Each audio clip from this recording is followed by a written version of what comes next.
En la sociedad medieval, se pensaba que el corazón y la mente estaban conectados simbióticamente. Naturalmente, esto se extendía al amor, el sexo y el matrimonio, utilizándose la invocación del corazón para comunicar la verdad, la sinceridad y el compromiso serio con el matrimonio.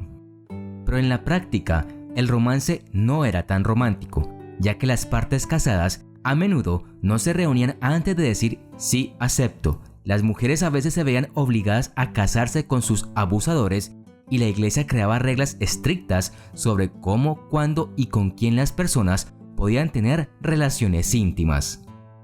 A pesar de la imagen de enamoramiento pintada por los ideales caballerescos, el cortejo medieval entre los miembros más ricos de la sociedad era normalmente una cuestión de negociación entre los padres como medio para aumentar el poder o la riqueza de la familia. A menudo, los jóvenes no conocían a sus futuros cónyuges hasta después de que el matrimonio ya había sido arreglado, e incluso si lo hicieran, su noviazgo estaba estrictamente supervisado y controlado.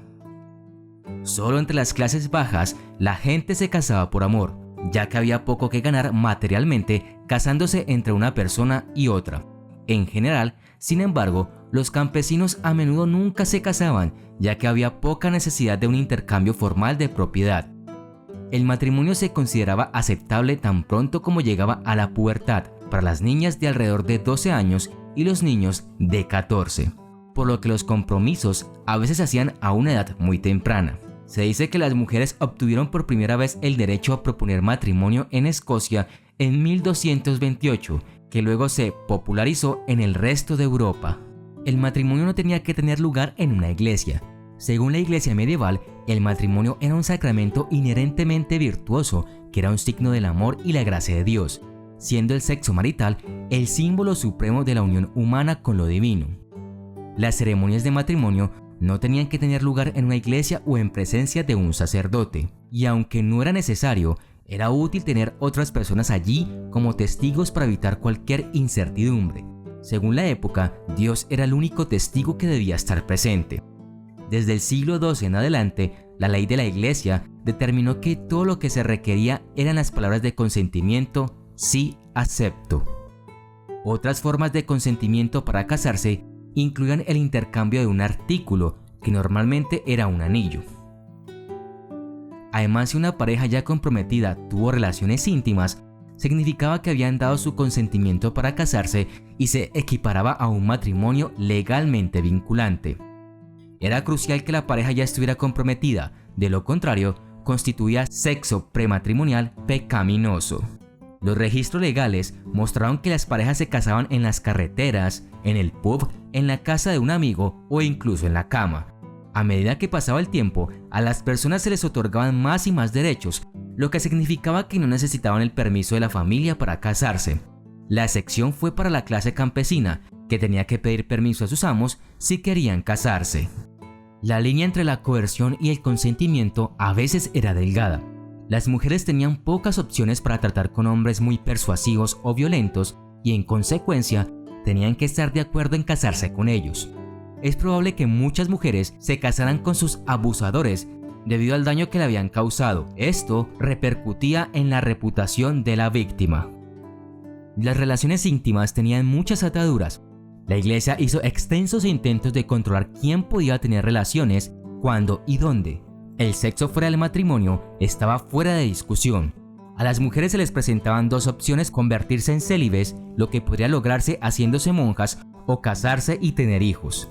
Una vez casados, había un extenso conjunto de reglas sobre las relaciones que constituían un pecado grave si se transgredían. Las personas no podían tener relaciones íntimas los domingos, jueves o viernes, en todos los días de fiesta y ayuno por motivos religiosos. Y también cuando una mujer era considerada inmunda, cuando menstruaba, amamantaba y durante 40 días después del parto.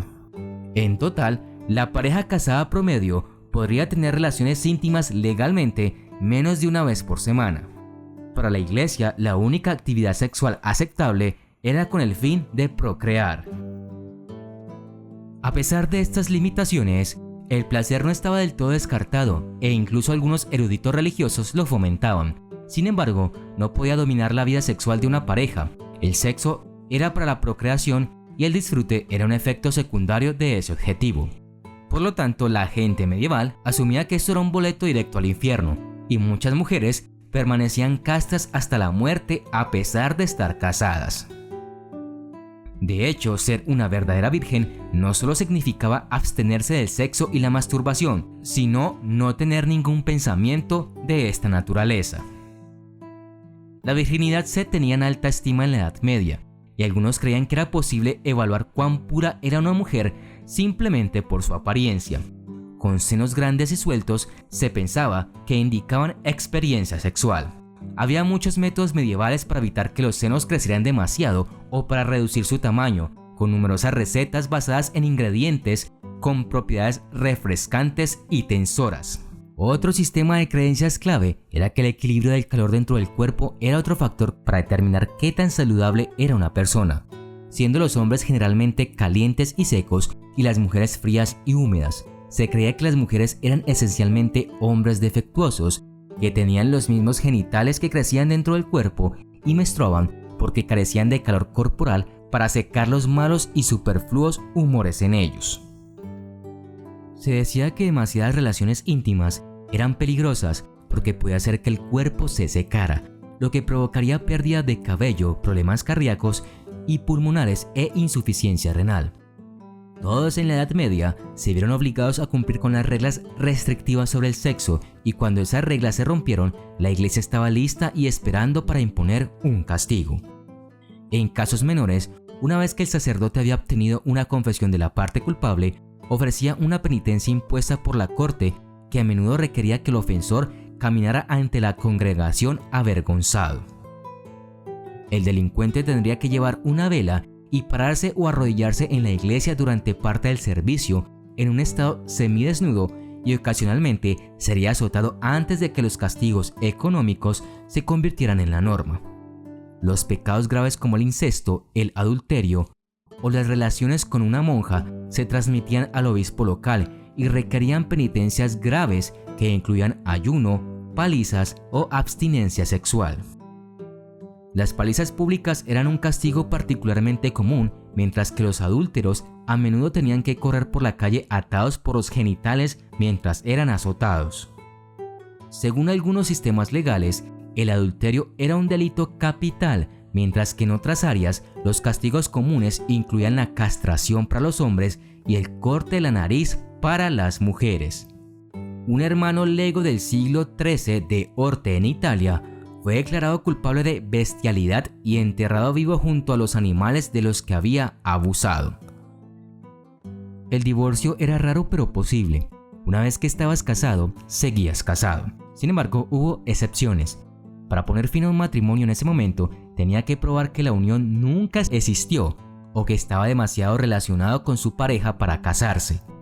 Del mismo modo, si habías hecho un voto religioso, no era posible casarte, ya que estabas casado con Dios.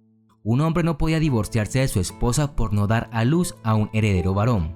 Las hijas se consideraban la voluntad de Dios, y la única vez que a las mujeres se les debería conceder el divorcio es si su marido era impotente. Sin embargo, la acusación no se tomó a la ligera, y si una mujer solicitaba el divorcio por impotencia, se llevaban a cabo pruebas rigurosas para asegurarse de que esto era cierto, a menudo reclutando damas de compañía para probar la teoría. En Cracovia, en 1453, el matrimonio Marsko y Margaret Stanislaw solicitaron el divorcio alegando que llevaban viviendo juntos 3 años sin haber consumado el matrimonio. Sin embargo, un examen ordenado por la corte encontró que Marsko tenía un miembro vivo y funcional, lo que significa que no se concedió el divorcio.